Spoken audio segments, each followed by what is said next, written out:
Assalamualaikum warahmatullahi wabarakatuh.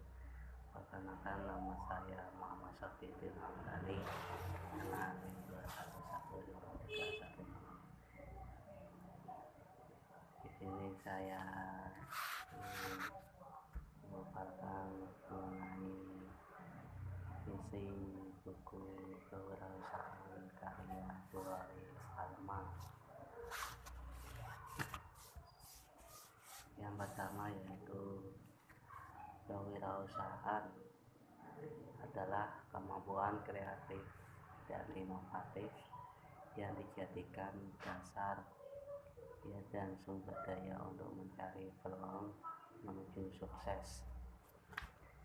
Sesuatu yang baru yang berbeda ialah adalah nilai tambah barang dan jasa yang menjadi sumber keunggulan untuk dijadikan peluang. Jadi intinya, kewirausahaan merupakan suatu kemampuan dalam menciptakan nilai tambah pasar melalui proses pengelolaan sumber daya dengan cara-cara yang baru dan berbeda. Selanjutnya, kebutuhan akan wirausaha, suatu pernyataan yang bersumber dari PBB akan bahwa suatu negara akan mampu mengembangkan apabila memiliki wirausaha. Sedangkan wirausaha atau entrepreneur sendiri adalah seorang inovator sebagai individu yang mempunyai naluri untuk melihat peluang-peluang, mempunyai semangat, kemampuan, dan pikiran untuk menaklukkan cara berpikir. Kemudian seorang wirausaha mempunyai peran yang penting.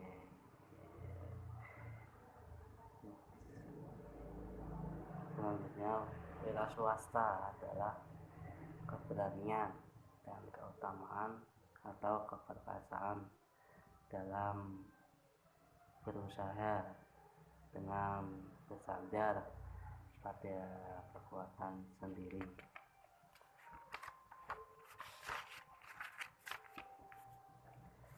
Ciri-ciri seorang wirausaha yaitu antara lain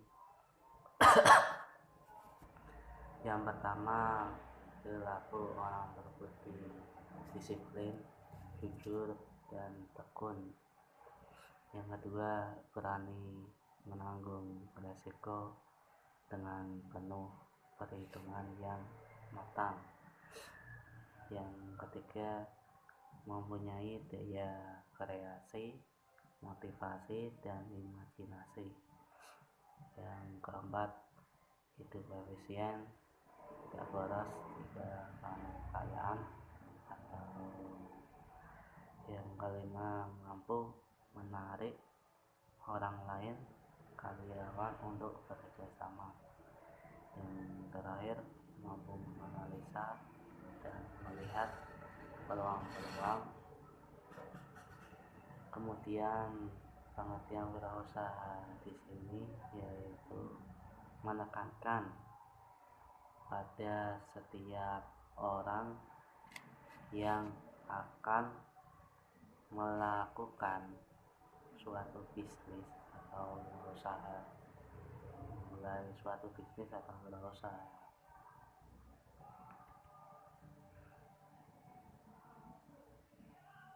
Bukhari Alma sendiri mengumumkan bahwa wirausaha atau entrepreneur adalah orang yang melihat adanya peluang, kemudian menciptakan sebuah organisasi untuk memanfaatkan peluang itu,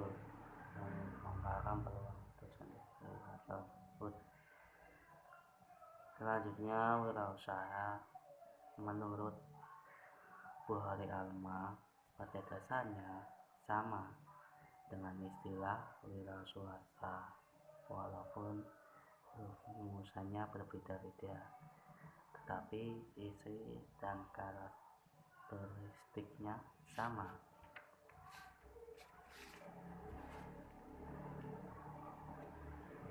Ciri-ciri, kemudian ciri-ciri wirausaha yaitu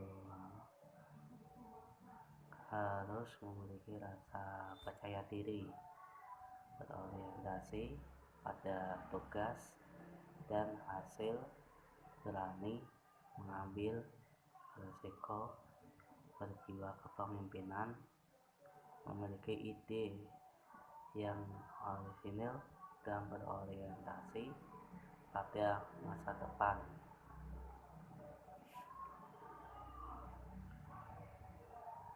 Selanjutnya, ada beberapa tipe-tipe wirausaha, antara lain wirausaha sosial. Di antaranya yaitu wirausaha sosial adalah seorang yang berusaha dalam aktivitas kewirausahaan dengan memiliki tujuan utama untuk menyelesaikan permasalahan sosial dan lingkungan hidup dengan memberdayakan komunitas melalui kegiatan yang bernilai ekonomi. Kemudian di sini ada pengertian pemasaran. Istilah pemasaran dalam bahasa Inggris dikenal dengan nama marketing. Kemudian diserap juga diterjemahkan dengan istilah pemasaran. Asal kata pemasaran adalah pasar, sama dengan market yang dipasarkan. Di sini adalah barang dan jasa. Di dalamnya mencakup berbagai kegiatan seperti membeli, menjual, segala cara mengangkut barang, menyimpan, menyortir, dan lain sebagainya. Berikut ini adalah beberapa pendapat mengenai pemasaran. Menurut Maynard and Batman dalam bukunya menyatakan marketing berarti segala usaha yang meliputi penyaluran barang dan jasa dari sekitar produksi ke sekitar konsumsi.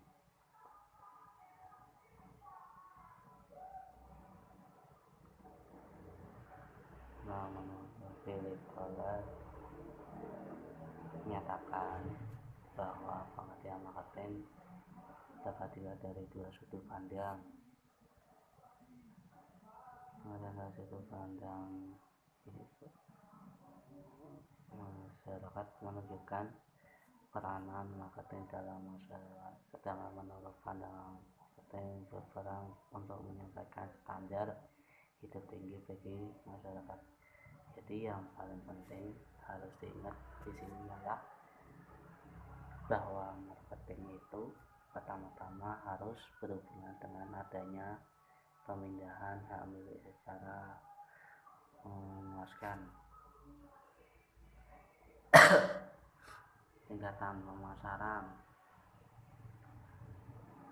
Betul, jika kita perhatikan perusahaan ada tingkatan-tingkatan tertentu yang masing-masing memiliki penekanan pada tugas pemasarannya. Pada tingkat pimpinan pemasaran adalah penekanan pada analisis struktur orientasi dan dukungan pelanggan serta memposisikan perusahaan dalam mengawasi rantai nilai. Pada tingkat bisnis, pemasarannya untuk segmentasi pasar dan targetnya pasar. Di sini kita ada karakteristik produk yang akan dibacakan. Pada tingkat operasional, berarti marketing, para petugas harus melaksanakan berbagai mencari kombinasi dan yang maksimal maksimal.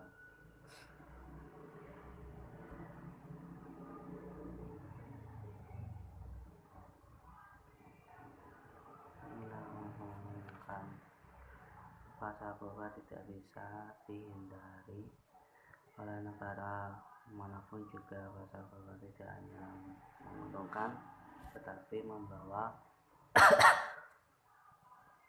kesultanan bagi negara yang tidak mengantisipasi perkembangan pasar global tersebut. Sebuah negara yang terhindar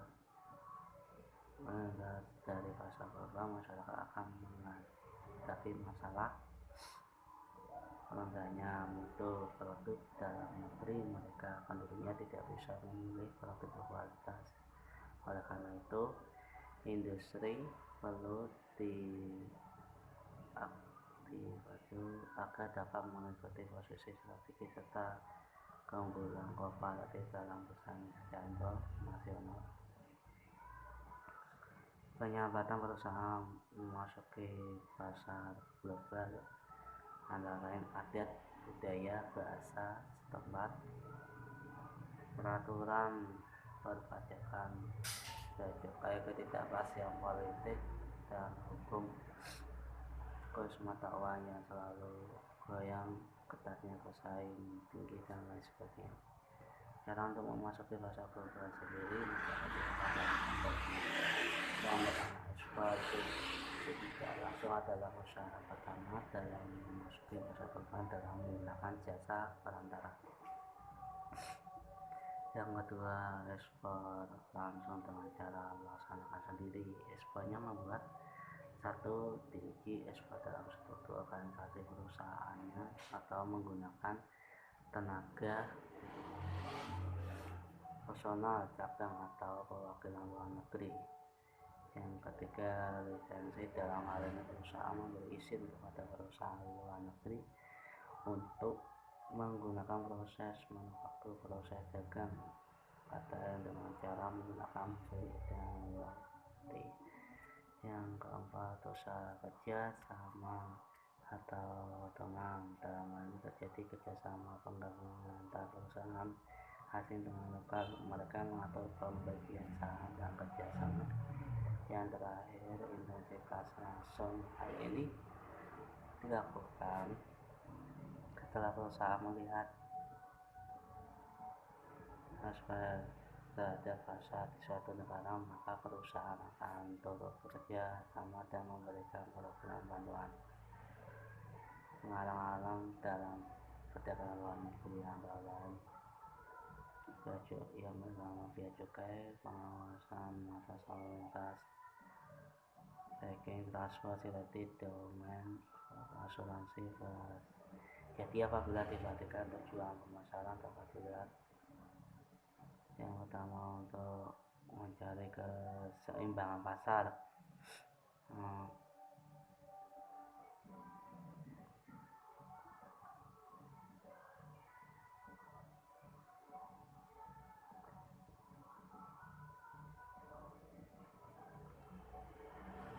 Digambarkan situasi pemasaran dalam suatu kota dalam negara berkembang akan dijumpai situasi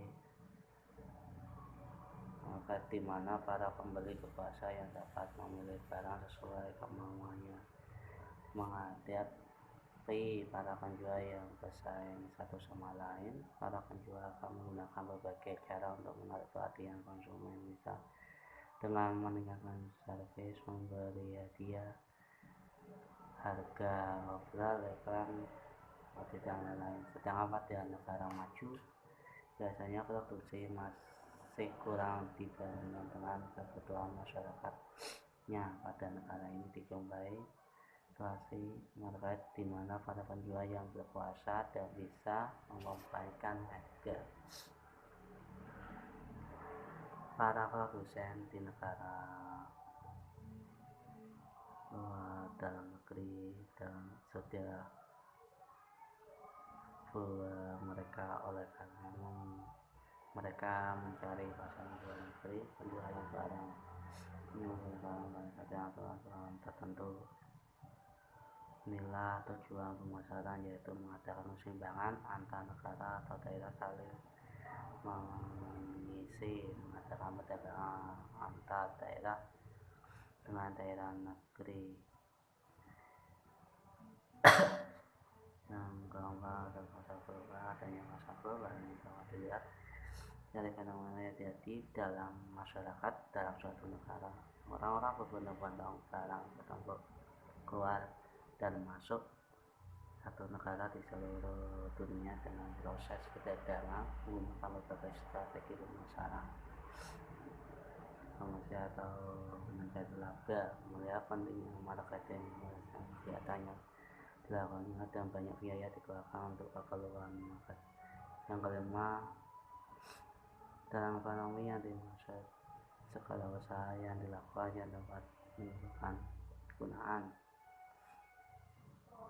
yaitu dalam arti luas setiap usaha menimbulkan, sementara dalam arti sempit berarti setiap usaha yang memberikan suatu bentuk yang baru pada suatu barang. Jadi dapat disimpulkan dari definisi kata yaitu setiap usaha menimbulkan energi, bahwa kegiatan marketing itu adalah produksi sementara untuk perubahan bentuk seperti yang telah disinggung sebelumnya terjadi dalam industri. Jadi tidak termasuk dalam pemasaran, walaupun perubahan bentuk itu atau disesuainya akan dipengaruhi oleh kegiatan marketing melalui marketing. Yang keenam, perkembangan pemasaran. Kalau suatu ketika kita ingin berbelanja, maka perkembangan itu sudah terjadi dalam jumlah tertentu, dalam masa tertentu, dalam masa tertentu, dalam waktu tertentu. Mekanisme yang mengatur barang-barang tersedia dengan sebelum berubah ialah kegiatan atau usaha para pengusaha yang mengeluarkan barang dan jasa dari titik produsen ke titik konsumen. Kegiatan ini kita sebut dengan marketing.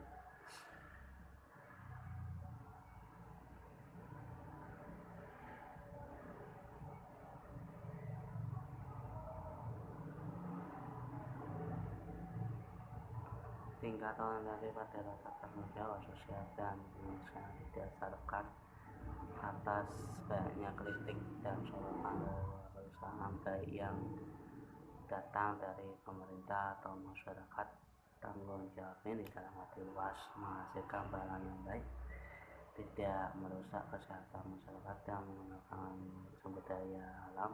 Semua ini dilakukan secara tanggung jawab dan menciptakan kehidupan yang tentram dan tidak mementingkan keuntungan perusahaan semata. Yang terakhir, hubungan kegiatan pemasaran dengan perusahaan untuk dapat bertahan di dalam pasar yang berubah-ubah dengan cepat sekali serta sangat kompetitif, maka perusahaan haruslah pertama-tama menentukan apa yang akan dijual, berapa banyak dapat menjualnya, dan strategi apakah yang hendak dipakai untuk menarik perhatian langganannya. Jadi jelaslah bahwa pemasaran itu penting sekali lagi bagi perusahaan, terutama dalam masa globalisasi ekonomi sekarang ini yang juga sangat berpengaruh dalam kegiatan marketing. Melalui pemasaran hasil produk dapat diperkenalkan dan dibeli oleh konsumen.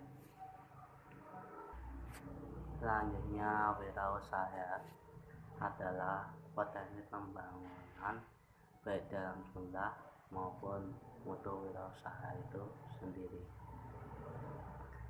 Manfaat wirausaha ada banyak, ya antara lain yang pertama, menambah daya tampung tenaga kerja. Yang kedua, sebagai generator pembangunan lingkungan. Yang ketiga, menjadi contoh anggota masyarakat lain. Yang keempat, selalu menghormati hukum dan peraturan yang berlaku. Yang terakhir, hidup secara efisien dan lain sebagainya. Faktor psikologis negatif yang mengurangi minat wirausaha: agresif, panis, bersaing, egois, tidak jujur, kikir, sumber penghasilan tidak stabil, kurang terhormat, pekerjaan rendah, dan sebagainya. Kemudian ada keuntungan menjadi wirausaha. Apa sih keuntungannya bagi wirausaha?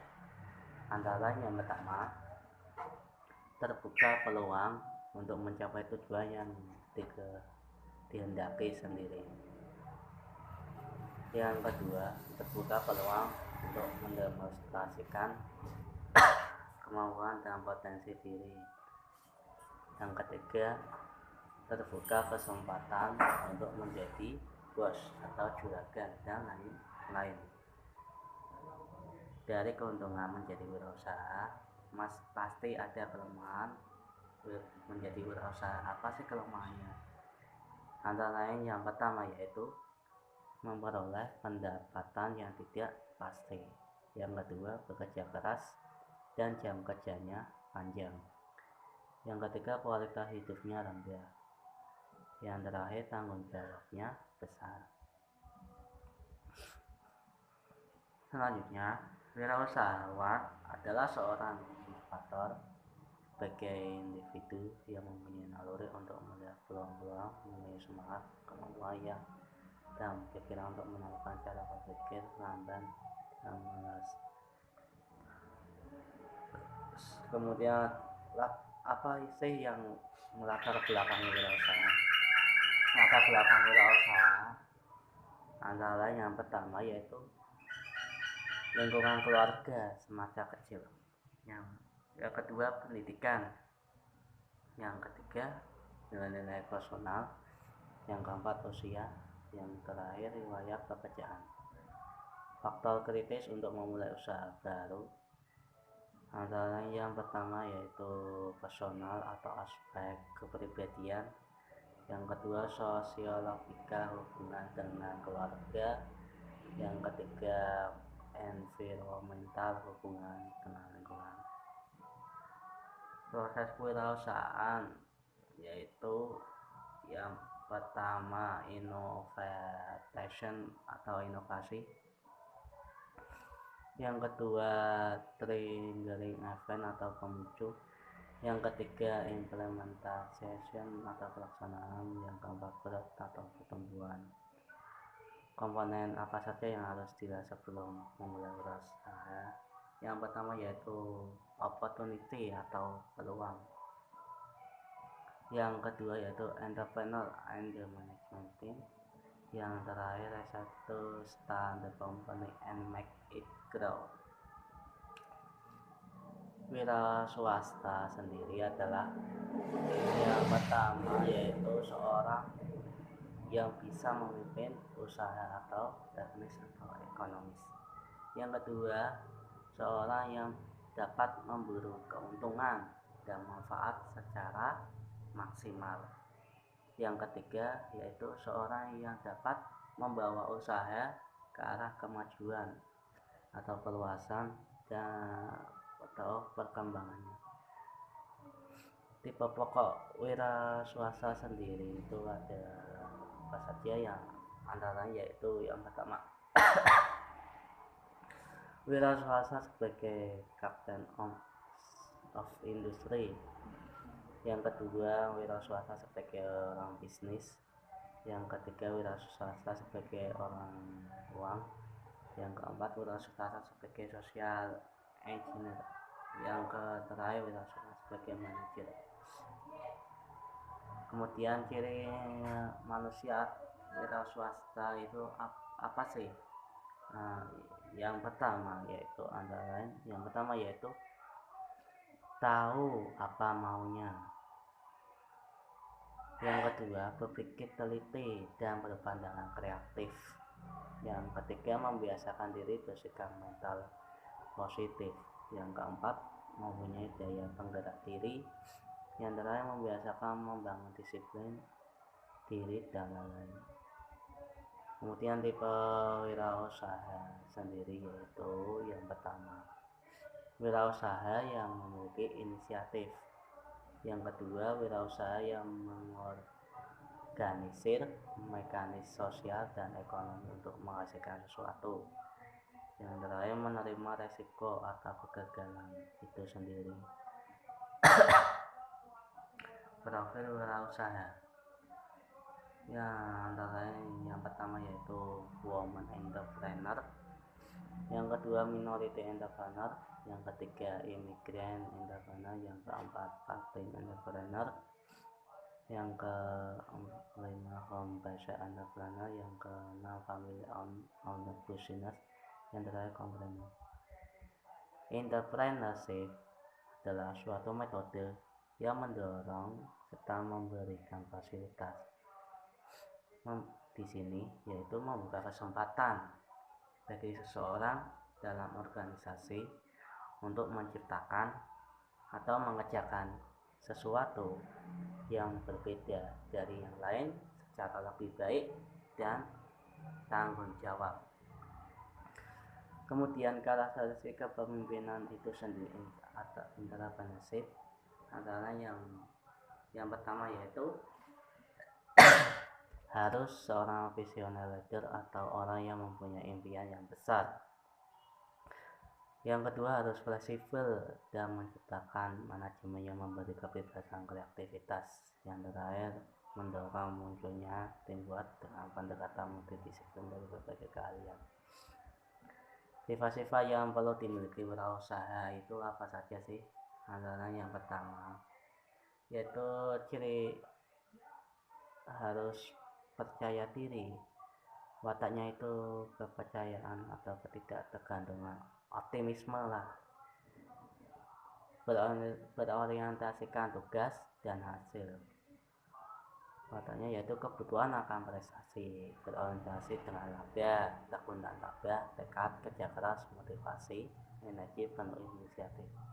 Yang ketiga yaitu pengambil resiko, yaitu mampu mengambil resiko, sukanya adanya tantangan tersendiri.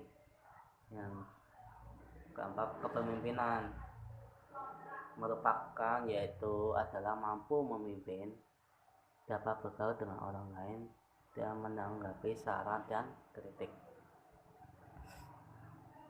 Kemudian keoriginalan yaitu inovatif, kreatif, fleksibel, banyak sumber, serba bisa lah. Yang terakhir berorientasi ke masa depan, yaitu pandangannya ke depan atau perspektif. Kemudian kepribadian adalah keseluruhan kualitas psikis yang diwarisi atau diperoleh yang khas pada seseorang yang membuatnya unik. Produktivitas adalah kuantitas atau volume dari produk atau jasa yang dihasilkan. Cara menuju wirausaha sukses yaitu yang pertama mau kerja keras. Jika orang tersebut mau kerja keras, maka usahanya akan sukses dan membuahkan hasil. Yang kedua yaitu bekerja sama dengan orang lain. Jika kerjasamanya baik, maka akan tercapai sebuah hasilnya. Yang ketiga yaitu penampilan yang baik. Jadi wirausaha itu harus berpenampilan yang baik, harus rapi untuk menarik perhatian konsumen. Yang keempat yaitu yakin bahwa usahanya itu akan sukses dan berhasil. Yang keempat yaitu pandai membuat keputusan. Berarti jika ingin merencanakan sebuah usaha yaitu harus merencanakan sesuatu atau merencanakan ancang-ancang agar bisa berjalan usahanya tersebut. Yang keempat mau menambah ilmu pengetahuan, yaitu dengan cara belajar bagaimana sih membuka usaha sendiri dari nol sampai nanti bisa membuahkan hasil. Yang selanjutnya yaitu ambisi untuk maju. Yang terakhir pandai berkomunikasi. Jadi wirausaha itu harus pandai berkomunikasi dalam berjualan atau berwirausaha, harus mempunyai pengalaman lah. Keuntungan dan kelemahan dalam bidang profesi penjualan. Keuntungannya apa saja sih? Yang pertama yaitu akan memperoleh gaji atau penghasilan yang cukup tinggi. Yang kedua memiliki kesempatan yang luas untuk berkembang. Yang ketiga, memiliki kesempatan mengadakan tur ke berbagai daerah yang akan menambah wawasan serta pengalaman. Yang keempat, rasa bangga akan pekerjaannya dan lebih berbebas, tidak selalu bekerja di bawah seorang mandor. Yang kelima, pribadinya dapat berkembang karena banyak mendapat ide-ide baru dari hasil relasinya dengan orang lain. Yang terakhir, memiliki rasa tanggung jawab tinggi karena sudah terlatih.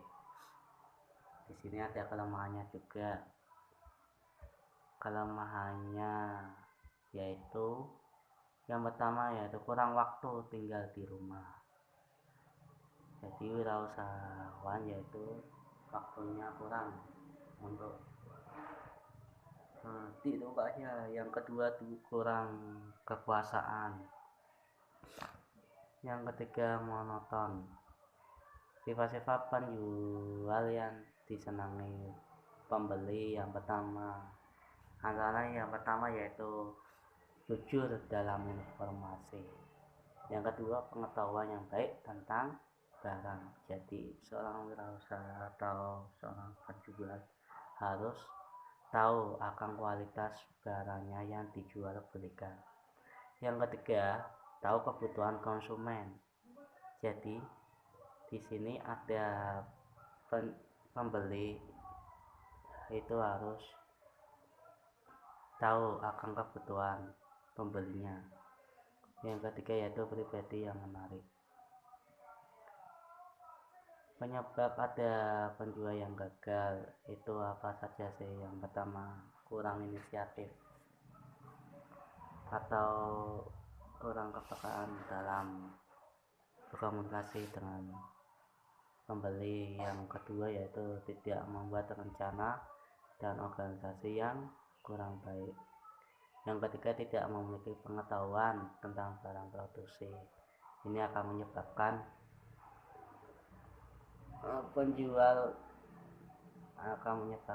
penjualan gagal. Yang keempat yaitu kurang sungguh-sungguh, berarti dalam menekuni dalam penjualan tidak bersungguh-sungguh atau main-main lah, tidak ingin membuka peluang usaha sendiri. Yang kelima yaitu penjual tidak berorientasi pada langganan dan seterusnya. Fungsi-fungsi pedagang besar adalah yang pertama, pengumpulan dan penyebaran, pembelian dan penjualan, pembelian barang, pembelian kredit, penyimpanan dan pengangkutan. Kepemimpinan. Kemudian kepemimpinan adalah kegiatan untuk mempengaruhi orang lain agar mau bekerja keras untuk mencapai tujuan suatu kelompok tertentu. Sifat-sifat pemimpin adalah yang pertama, energi jasmani dan mental, kesadaran akan tujuan dan arah, antusiasme, keramahan dan kecintaan, integritas, penguasaan teknis, ketegasan dalam mengambil keputusan, kecerdasan, keterampilan mengajar, dan kepercayaan. Business plan adalah suatu dokumen yang menyatakan keyakinan akan kemampuan sebuah bisnis untuk menjual barang atau jasa dengan menghasilkan keuntungan yang memuaskan dan menarik bagi penyandang dana. Dalam elemen promosi adalah yang pertama, advertising, personal selling, sales promotion, remuneration. Kemudian ketiga adalah studi mengenai yang benar dan yang salah dan pikiran moral yang dilakukan seorang. Faktor-faktor yang mempengaruhi etika adalah yang pertama, perbedaan kebudayaan, yang kedua, pengetahuan, yang terakhir, keberanian dalam berorganisasi.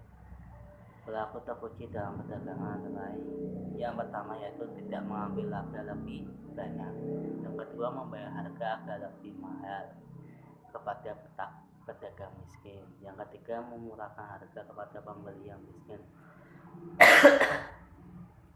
Yang keempat, bila membayar hutang, pembayarannya dipercepat dari waktu yang telah ditentukan. Yang kelima, membatalkan jual beli jika pihak membeli menginginkannya. Yang Terakhir, bila menjual bahan pangan ke orang miskin secara cicilan, maka jangan ditagih apabila tidak mampu membayarnya. Sifat-sifat seorang wirausaha antara lain apa saja sih? Yang pertama yaitu sifat takwa, tawakal, zikir, dan syukur. Yang kedua jujur. Yang ketiga niat suci dan ibadah. Yang keempat bangun subuh dan bekerja. Yang kelima toleransi. Yang keenam berzakat dan berinfak. Yang ketujuh silaturahmi. Yang terakhir itu ada kepemimpinan. Kepemimpinan dilatar belakangi yaitu kepemimpinan bagi seorang wirausaha. Kewirausahaan adalah model yang sama pentingnya dengan kepercayaan dan kreativitas. Kreativitas yang baik membuat Anda inovatif dan adaptif, kaya dengan pembaruan dan tidak mudah dihambat oleh kejadian-kejadian dari luar. Kepemimpinan menggabungkan kreativitas dan kepercayaan menjadi sebuah usaha yang efektif, yang berpengaruh luas dan hidup. Sebelum usaha yang dibangun tanpa kepemimpinan yang kuat hanya akan menjadi usaha yang kecil, tidak berkembang. Anda hanya mampu memimpin sedikit orang dari usaha kecil dan tidak ada pertumbuhan usaha. Tanpa kepemimpinan tidak ada orang juga yang bekerja pada Anda. Karyawan menjadi tidak betah bekerja sama dan pengetahuan atau pengalaman yang sudah ditanam akan hilang sia-sia bersama kepindahan mereka. Tanpa kepemimpinan tidak ada visi besar yang dapat dibangun menjadi sebuah usaha besar. Hanya orang-orang yang tidak biasa kemana-mana yang betah bekerja. Sebaliknya kepemimpinannya lah yang akan membentuk usaha menjadi besar dan banyak orang yang mau bekerja. Kepemimpinan dibentuk betah sejalan dengan tumbuhnya usaha dari kombinasi pengetahuan, keterampilan, dan cara mengarahkan dan penerimaan. Yang pertama, pentingnya kepemimpinan. Ada suatu keunggulan wirausaha yang sukses dibandingkan dengan wirausaha yang gagal atau bangkrut yang terletak pada dinamika efektivitas.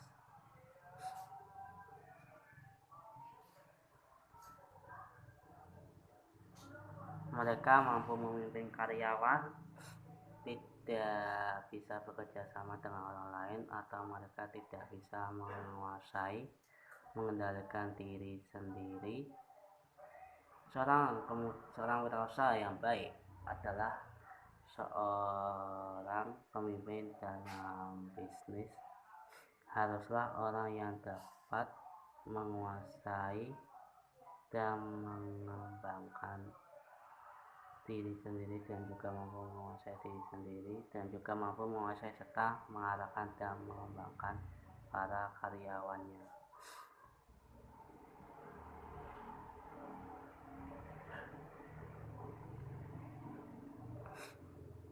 Banyak lagi definisi kepemimpinan. Di sini ada 3. Yang pertama, kepemimpinan melibatkan orang lain seperti bawahan atau pengikut. Seorang wirausaha akan berhasil apabila dia berhasil memimpin karyawannya sendiri atau pembantu-pembantunya yang mau bekerja sama dengan dia untuk memajukan perusahaan. Jadi, wirausaha harus pandai merangkul dan melibatkan para karyawan dalam segala aktivitas perusahaan. Untuk melibatkan para karyawan ini, kemungkinan pemimpin harus menggunakan berbagai cara, misalnya memberikan hadiah, memberikan nasihat, memberikan imbalan yang cukup kepada karyawan dan sebagainya. Yang kedua, kepemimpinan menyangkut distribusi kekuasaan, yaitu para wirausaha mempunyai otoritas untuk memberikan sebagian kekuasaan kepada karyawan atau seorang karyawan diangkat menjadi seorang pemimpin pada bagian tertentu. Dalam hal ini, seorang wirausaha telah membagikan kekuasaannya kepada karyawan lain untuk bertindak atas nama dia. Selanjutnya, segala macam informasi sebagai hasil dari nama dia. Selanjutnya, segala macam informasi sebagai hasil dari pengawasan dan pelaksanaan pekerjaan dapat dimonitor oleh pemimpin. Kepemimpinan menyangkut penanaman pengaruh dalam rangka mengarahkan pada bawahan.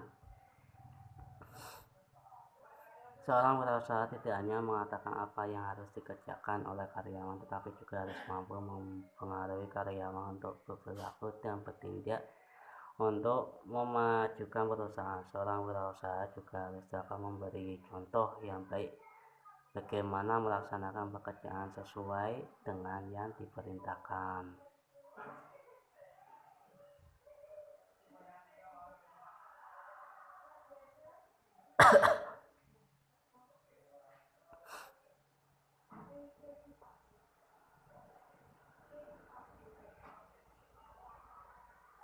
Pendekatan utama kepemimpinan itu ada 3, yaitu pendekatan sifat.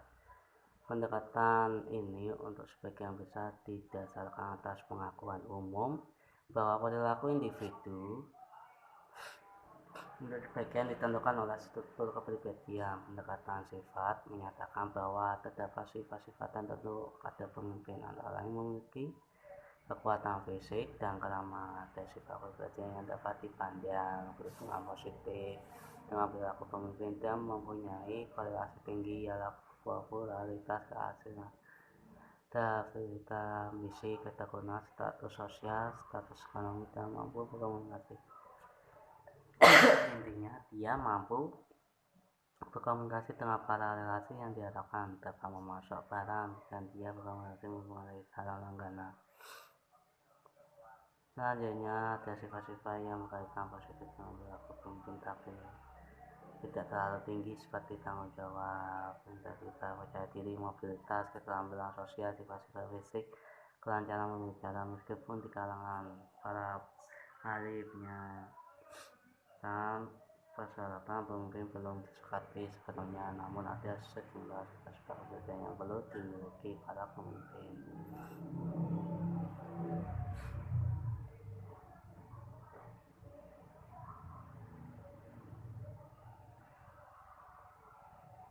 Yang kedua, ada pendekatan keperilakuan.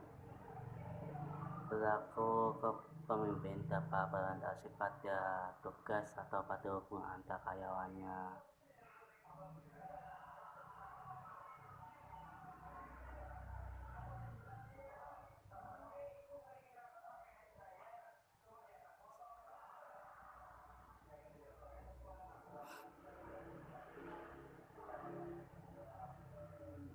Menurut teori ini ada 4 sistem. Yang pertama, T atau T. Sistem ini dikecilkan tidak ada kepercayaan pada bawahan. Pemimpin ini selalu menggunakan ancaman dan hukuman kepada karyawan.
Oke, cukup sekian dari pemaparan untuk buku kewirausahaan karya Bu Hari Alma. Dari saya, kurang lebihnya mohon maaf. Wabillahi taufiq wal hidayah. Wassalamualaikum warahmatullahi wabarakatuh.